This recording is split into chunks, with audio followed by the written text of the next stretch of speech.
خواتین کو نا میں دہشت گرد بناتا ہوں.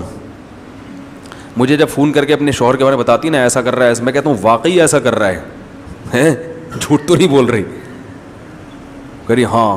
میں نے کہا پھر گھر الٹ دو پورا, کیونکہ یہ بدتمیز آدمی اخلاق سے سدھرنے والا. میں آپ کو بتاؤں بعض اور بندوں کو نا بیوی بہت اچھی ملتی ہے با اخلاق, وہ اس کے اخلاق کا ناجائز فائدہ اٹھانا شروع کر دیتے ہیں, ناجائز اس کو دبانا شروع کر دیتے ہیں, ہر چیز میں تانے دے رہے ہیں. تو نتیجہ کیا نکلتا ہے؟ اصل تو اخلاق ہی ہے شریعت میں, جو کام اخلاق سے ہوتا ہے وہ بد اخلاقی سے نہیں ہوتا, لیکن پانچوں انگلیاں برابر نہیں ہوتی. تو بعض میاں ایسے خطرناک قسم کے ہوتے ہیں کہ وہ تمیز والے اس بات سمجھتے نہیں ہیں. تو پھر میں ان عورتوں کو شیر بناتا ہوں, میں ان کو بولتا ہوں کہ اس آدمی کو میں واقعہ نہیں سناؤں گا تاکہ کوئی ایسا نہ ہو اس طرح کی چیزیں پروموٹ نہ ہونا شروع ہو جائیں. تو پھر میں ان کو خود جلاد بناتا ہوں. میں کہتا ہوں اس آدمی سے جو ہے نا تمیز سے بات کرنا چھوڑ دو, یہ انسان کا بچہ بن جائے گا. تو وہ بنتے ہیں پھر انسان کے بچے. تو وہی ہے کہ کوشش تو کرو گھی سیدھی انگلی سے نکل آئے, نہیں نکل رہا ہو تو پھر انگلی تھوڑی سی گھمانی پڑے. تو یہ گھروں میں بھی ہے, بچہ تمیز سے محبت سے باز آ جائے ٹھیک ہے, نہیں آئے تو چمچ پلیٹ تو کرنا پڑے گا. اسی طرح بیگم کا معاملہ ہے, تمیز سے محبت سے ٹھیک ہے, نہیں تو پھر سختی کرنی پڑے گی. میاں بھی تمیز سے نہیں چل رہا اور برداشت سے باہر ہو گیا ہے تو پھر بھائی تمیز ومیز نہیں ہوتی. سے بولا بھائی رہنا ہے رہو, نہیں تو میں علیحدگی لے رہی ہوں. نہیں دے تو اس کا باپ بھی دے گا. ایک صاحب نے بتایا بہنوں یہ ظلم کر رہا ہے, طلاق ہی نہیں دے رہا, لٹکایا ہوا. میں نے کہا کنڈی لگاؤ, دروازہ بند کرو, 4-5 کنڈے بلاؤ, اس کا باپ بھی طلاق دے گا انشاءاللہ. اس کا باپ بھی اپنی بیوی کو نہ دے دے وہ, یعنی یہ خود ہی دے گا. ٹھیک ہے. تو میں نے کہا یہ چترول لگاؤ گے, کیونکہ وہ جس طرح کی اس طرح تھوڑی زندگی گزر سکتی ہے جس طرح کی وہ گزار رہا ہے.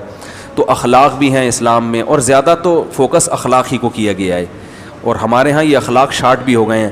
لیکن ایک آپشن اسلام میں جنگ و جدال بھی رکھا ہے, چاہے وہ انفرادی ہو یا وہ اجتماعی. دیکھو زنا کے بارے میں اللہ نے خود بتایا کہ اگر 4 گواہ ہیں نا زانی پر تو پھر کوڑے لگیں گے. پھر صرف یہ نہیں کہ چلے کے لیے بھیج دو تو ٹھیک ہو جائے گا, تبلیغ میں بھی بھیجیں گے ہم اس کو, لیکن حکومت کیا کرے گی؟ پہلے کنوارا ہے تو 100 کوڑے لگائے گی, شادی شدہ ہے تو پتھروں سے مار کے حکومت کیا کرے گی؟ اس کو ہلاک کرے گی. تو اگر سارے ہی میٹھے میٹھے بول سے سدھرنے والے ہوتے تو اسلام میں چور کا ہاتھ کاٹنے کا حکم نہ ہوتا. کیا خیال ہے؟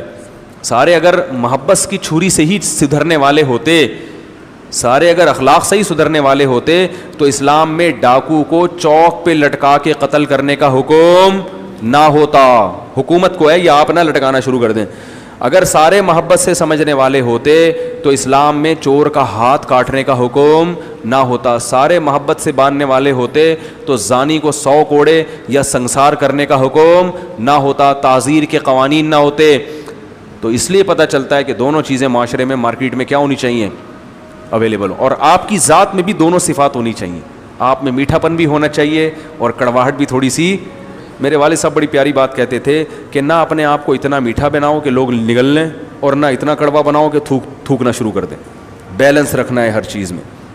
یہی اسلام کا حکم ہے اور یہی نبی صلی اللہ علیہ وسلم کی تعلیم